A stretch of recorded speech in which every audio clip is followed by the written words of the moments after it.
Democracia S. 758. Está en la vecindad de apoyo, más que de apoyo, de protagonismo en los micrófonos de la Noticia Libre, la respetable personalidad de Julio César Trujillo, vecino de entrevista con usted, señor doctor Marcelo Merlo. Le presentamos un saludo de bienvenida. La megalomanía judicial también apareció, ¿no? Con qué pena usted hace rato que debe haber detectado esta cantidad de sobreprecios en la construcción de los palacios de justicia, hasta de los palacios de justicia, y se han tomado incluso con mi ciudad. Una de las edificaciones que están dentro de la lista donde la UNI ha ingresado es la sede de la justicia de la Judicatura Otavaleña. Así es. Cuéntenos, la Contraloría y la Fiscalía han recibido denuncias por estos contratos irregulares que a ustedes les correspondió en el Consejo de la Judicatura ejercitar un análisis y una comprobación. ¿Qué encontraron, doctor Merlo? Muy buenos días y bienvenido. Gracias, licenciado Rosero, por invitarme esta mañana. Yo creo que es muy importante lo que usted señala, esto de la megalomanía. Todo lo que uno pueda imaginarse, créame, licenciado Rosero, todo lo que uno puede imaginarse de la conjunción de, yo diría, una mezcla de torpeza inclusive, ¿no? Como lo voy a demostrar, se ha conjugado en las construcciones por alrededor de 304 millones de dólares que se ejecutaron entre el 2011, se contrataron, perdón, entre el 2011 y el 2014. ¿Por qué señalo esto yo con énfasis, licenciado Rosero? Y permítame que lo sintetice. Uh-huh.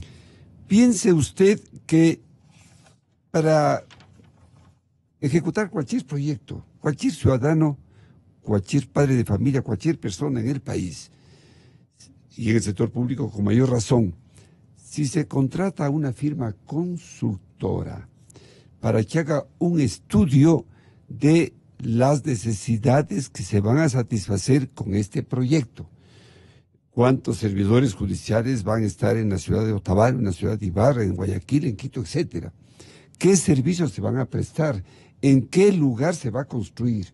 Si se contrata una firma consultora para esos efectos, ¿cómo puede ser entendible que en 15 días estas firmas consultoras ya entregan todo, incluyendo la aprobación del municipio para que se inicie la construcción? Algo fuera de serie.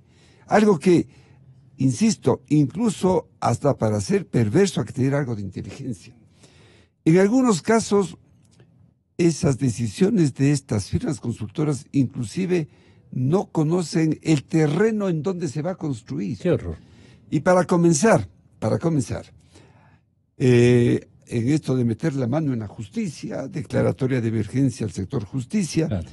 Piense usted, licenciado Rosero, que el director general, no el pleno del Consejo de la Judicatura, el director general declara en emergencia, él declara en emergencia y él mismo resuelve que ejecuta esa emergencia, él mismo firma los contratos, es decir, algo increíble. Ahora bien, ¿en qué consisten las irregularidades de los contratos que llevan a sobreprecios en promedio del orden del 60% según los impresos de Sí. esta mañana?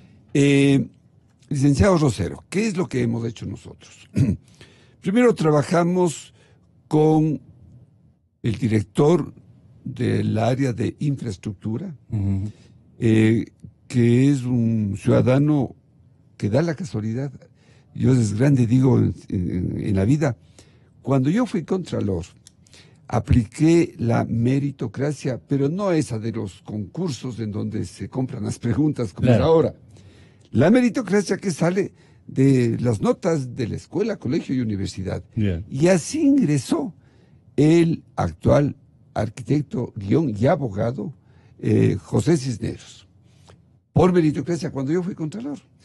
Él fue quien nos apoyó en la primera comisión anticorrupción en el año 97 y luego pues la apoyó también en la comisión anticorrupción que estuvo con Jorge Rodríguez y ahora pues está con nosotros. Ahora bien, lo único que se hizo es algo inclusive dándoles un beneficio de la duda, un hándicap como se dice vulgarmente.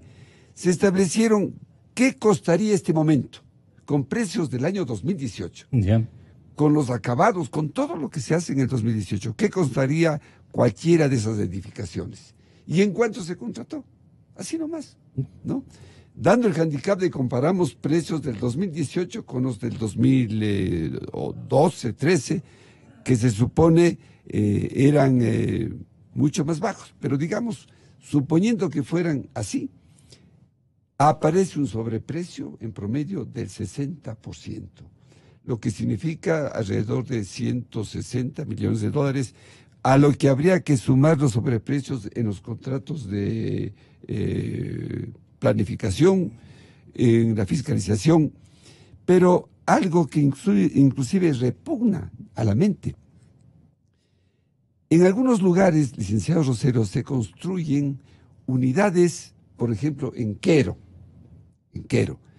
unidades de alrededor de 2.800 metros. En otros lugares también, 3.000 metros, 3.200 metros. Y en donde apenas atienden entre 6 y 8 funcionarios. Si uno dice, bueno, capaz que por el crecimiento de Quero, ¿no?, había que construir un local de más de 2.800 metros, simplemente pues se justificaría. Pero ayer me di yo el trabajo de tomar un dato que usted me invita, pues me ha venido invitando casi todas las semanas y me dedico un poco a hacer números. Lo que hice es, tomé los datos del censo del 2001 y los datos del censo del 2010. Y entre Quero tenía en el 2001 alrededor de 18.000 habitantes. Yeah. En el 2010 tiene 19.000, ha crecido 1.100 habitantes. 0,0 por 5 en 10 años. Para que realmente esa unidad que tiene este rato, 2.800 metros, sirva para atender el crecimiento de Quero, tendrían que pasar más de 300 años. Es decir, hasta para hacer las cosas torpemente hay que tener un poco de sentido común. De tal suerte que... Pero usted no ha encontrado sobreprecios. Claro. No, le pregunto. Sí, ¿qué es lo que hicimos? Simplemente usted lo que ha comparado es las edades de las edificaciones y los costos de construcción. Sí. Háganos entender bien Ya, entonces, este método de auditoría o de análisis. Sí. El análisis consiste en lo siguiente. Se estableció qué costarían las unidades. Lo de Quero es otro caso, ¿no? Yeah. Es, digamos, falta de planificación, es desperdicio de las áreas. Se comparaban los precios del año 2018 con los precios aquellos y se encuentra una diferencia de un 60% en promedio. Y le voy a dar algunos datos, licenciado Rosero. Por ejemplo, el complejo judicial Quito Norte, el que tenemos aquí. Este complejo se contrató en 55.857.000. A eso hay que sumar los contratos complementarios, etcétera, ¿no? Pero se contrató en ese valor. Comparando el precio que tiene esa unidad con los precios de ahora, hay un excedente de 15.724.000 dólares. Es decir, debió costar 40 millones y no 55 millones. Un excedente del 28%. Otro caso. Vamos a las unidades de la unidad judicial de Guayaquil Norte. Aquí es algo terrible. Allí se contrató en 34.791.346 dólares. debió haberse contratado poniéndose precios de ahora Ujú. en 17.047.760. Hay un excedente del 51%. Es decir, con lo que se contrató en el año 2012, se pudieron haber hecho 2 unidades. 2 unidades. Y más aún, en algunos casos, inclusive por esta falta de planificación, no se establecieron las escaleras de incendios. Y en la ciudad de Guayaquil, piense usted, el momento que están, hay 8 torres que no tienen escaleras de incendios, han tenido que construir ahora las escaleras de incendios, porque ¿cómo evacúan las personas en momentos de incendio? De una emergencia. Que en Guayaquil los incendios son recurrentes, ¿no? Así es. Pongamos el caso de la Tacunga. Es algo peor todavía. En la Tacunga se contrató 7.141.646 y debió contratarse en 1.999.000 en 2 millones, comparando con precios de ahora. Ya. Hay un excedente del 72%. Y vamos a Otavalo, nuestra ciudad tan querida, licenciado Rosero. En Otavalo, el monto contratado fue de 7.736.570 y el costo, comparado con precios, insisto, del 2018, debió ser 3.249.000. Es un dispensario pequeñito entonces. 58% de sobreprecio. Usted entonces establece que son sobreprecios. Claro, son sobreprecios. Yo no quiero anticipar algo que va a ser muy importante, licenciado Rosero. Comprobar. Usted no. Además de, o a través de este documento, de este análisis que hemos hecho, es posible que esto que usted, y con legítimo derecho, todos los días, en las comparecencias que se hacen acá, ¿y cuándo se devuelve la plata? Porque usted siempre dice, bueno, ¿no es cierto? Sí. ¿Y cuándo se devuelve la plata? Viene la sentencia, 23 millones por aquí, 10 millones por acá, que están en tal banco. La gente me dice en las calles, usted les den charol a las autoridades de control, pero no pasa nada, pues. De manera que ya no da ganas de escuchar, por lo menos, dice, porque uno se muere del coraje, porque no hay ningún resultado concreto, exactamente, y peor una reposición a la caja fiscal. Así es, e incluso algún momento... O algún preso, por lo menos. Sí, Villavicencio dice, ya estoy cansado, ya voy a dejar. Sí. No quiero adelantar detalles, pero claro... Usted no va a botar la toalla. Nunca, usted me conoce, ¿no? Pero vamos a establecer... ¿Cuánto nos han robado en estos dispensarios? Porque no se trata de hospitales gigantes ni cosa por el estilo. Pero solamente en este monto de 304 millones podemos hablar de unos 180 millones sumado todo. Que se han robado. Pero aquí viene, vamos a buscar... El 60%. Claro, el 60%, ¿no? Vamos a buscar un mecanismo por el cual, porque, insisto, no quiero adelantar, pero sí hay forma. ¿Establecer qué? Establecer en dónde está la plata. Ah, la ruta de... Sí. Allá. Sin asistencia internacional. Nada. Ni costosa. Nada. No quiero adelantarle porque... Ya, claro, guerra avisada. ¿No?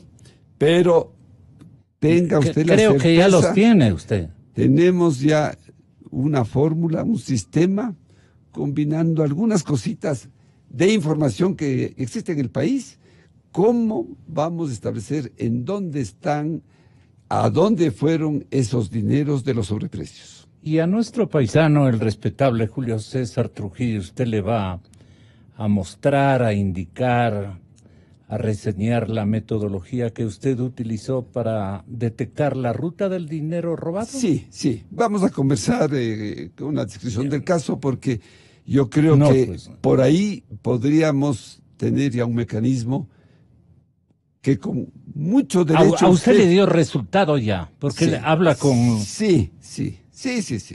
No es imposible, yo diría que es bastante factible que nosotros sepamos ¿Tienes dónde y cómo se robaron esos 180 millones de dólares? ¿No? Más allá de que en el documento pues hemos descubierto que hay unos nexos familiares, etcétera. Es muy importante. Si me permite, licenciado Perdone, Rosero, esto de los nexos familiares, ¿cómo es el asunto? Se hizo con Porque debe repetirse el modelito en Sí, otro género de contrataciones sí, también. Es que este método debería hacerse para analizar lo que pasó en todo el país, licenciado Rosero, ¿no? Yo creo que ese es un buen aporte de este Consejo de la Judicatura en transición que hemos asumido, ¿no? Porque ¿Usted cree que podemos apelar incluso a la etapa o a la época de el presidente del Consejo de la Judicatura, Pesantes, por ejemplo? No necesariamente. Esto que estamos haciendo acá es algo muy nuestro, es una metodología nuestra que Le ha dado buenos yo resultados. personalmente, usted recordará cuando Es confiable. Sí, cuando estuvimos en la Comisión Anticorrupción en el año 97, ¿Ya? a usted le consta que logramos hallazgos todos los días, ¿no?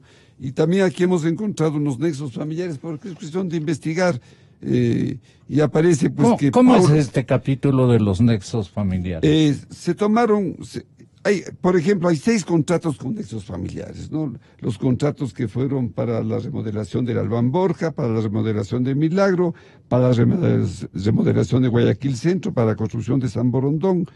Todos estos contratos confluyen, todos los contratos confluyen en los mismos en los apellidos. propietarios o directivos o ejecutores de esos contratos con un apellido: Eduardo Naranjo Molina, Patricio Naranjo Molina, Andrés Naranjo Coello, Javier Naranjo Coello, Franklin Naranjo Díaz. Hay unos Naranjo ahí. Y da la casualidad Qué que lindos el naranjos. señor, hay unos Naranjo Molina, ¿no? ¿Ya? Hay Naranjo Molina, o Naranjo, y Molina. Y da la casualidad, pues, que el presidente... Pero los naranjos se han sabido llevar bien. Así- La plata, así- pero... Así vemos. Y entonces el señor Paulo Rodríguez Molina. Entonces, los Molina son primos De los Rodríguez, Araujo. de los Rodríguez. Rodríguez.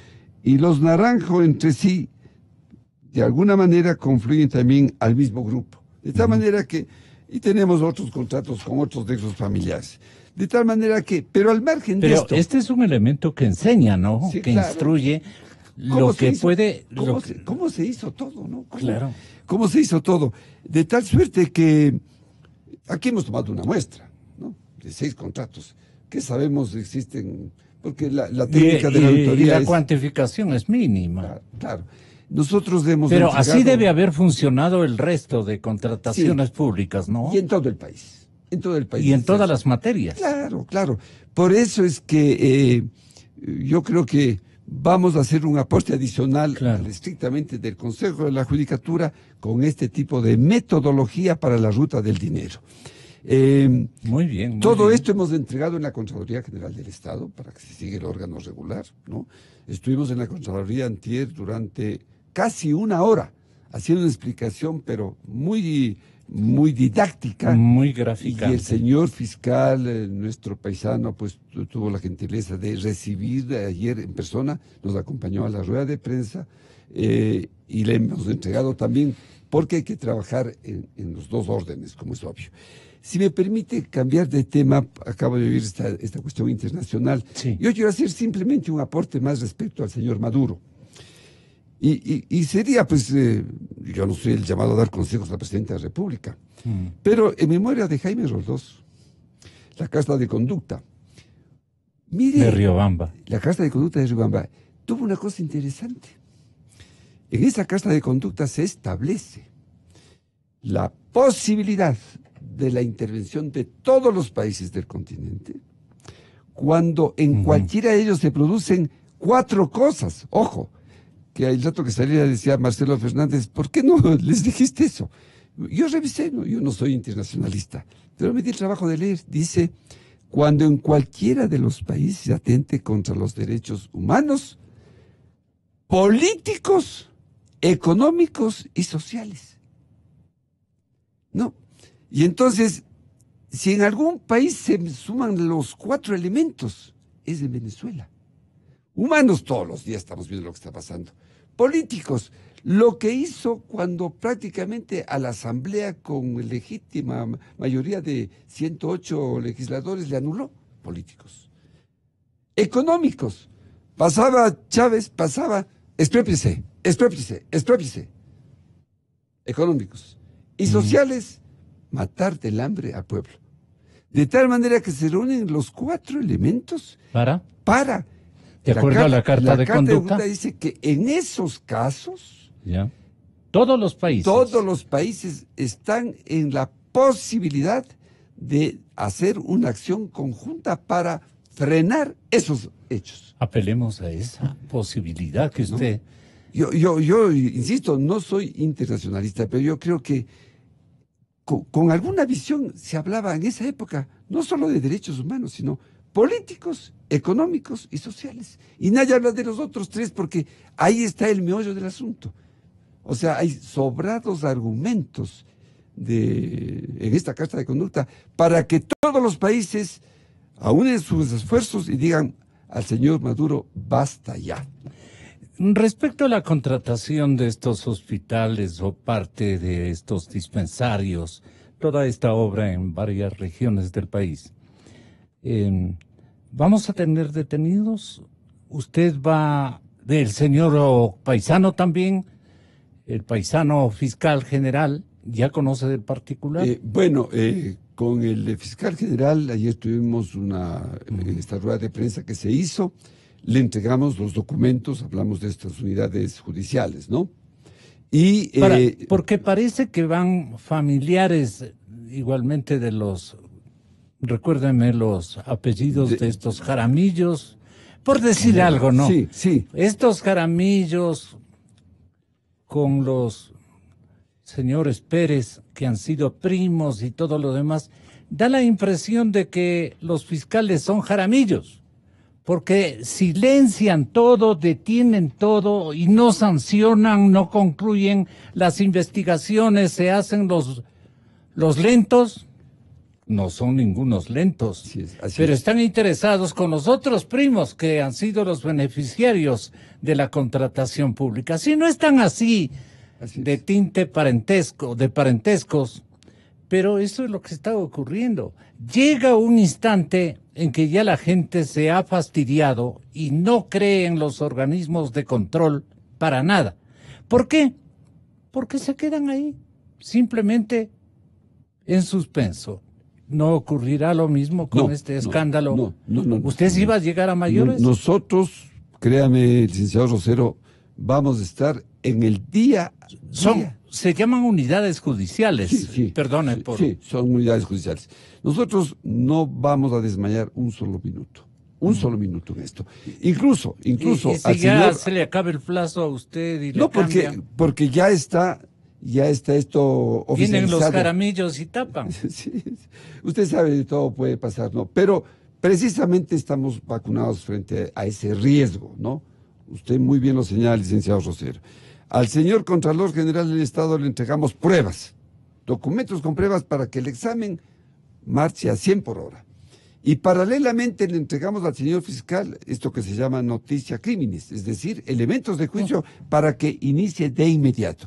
Y nos ha ofrecido, porque a su vez hay un convenio entre la Fiscalía y la Contraloría para trabajar conjuntamente en casos como este. Sí. Así que vamos a estar detrás de el éxito de fiscalización de orden ético que requiere esta nación, me dice la mayor parte de ciudadanos medianamente educados, pero con un espléndido sentido común y una fortaleza ciudadana impresionantemente grande, dicen, cambien los fiscales y cambie el país. ¿Qué le parece a usted, doctor Marcelo Merlo? Bueno, nosotros, lamentablemente digo... No hablo por Paul, ni por Diana, ni por cosas... No hablo por ellos. Nosotros reiniciamos un concurso para proveer al país de 400 nuevos fiscales. Un concurso en el cual las preguntas, para que sean los mejores ecuatorianos, porque en ese concurso se han postulado inicialmente 12,000 personas, cumplieron los requisitos básicos un poquito más de la mitad, y abrimos una nueva postulación en que ingresaron unos 1,000 más, 998. Las preguntas las tengo yo guardadas, encriptadas, para que nadie las conozca, y la idea es que cuando se entra a esa fase no hayan esas trampas de que se venden las preguntas, de que se conocen antes. Incluso yo había pensado que concurrir a la Comisión Nacional Anticorrupción y que Isabelita Robalino guarde esas preguntas, ¿no? Que fueron propuestas por las universidades, ¿no? Vamos a seleccionar de ahí 500 preguntas, y de esa manera nos podríamos asegurar que lleguen estos nuevos fiscales. Todo depende de cómo pueda avanzarse con este concurso, ¿no? Hay una disposición del Consejo Transitorio que nos está limitando al respecto. Veamos cómo se habilita eso, pero en todo caso el proceso se está manejando así, licenciado Lucero. Usted tiene toda la razón. Si no llegan al país fiscales de la talla de nuestro paisano, el doctor Pérez Reina, yo creo que este país no podrá confiar en la justicia. Gracias, doctor Merlo, por su generosa presencia. Y ahora viene Julio César Trujillo Vázquez. Gonzalo Rosero,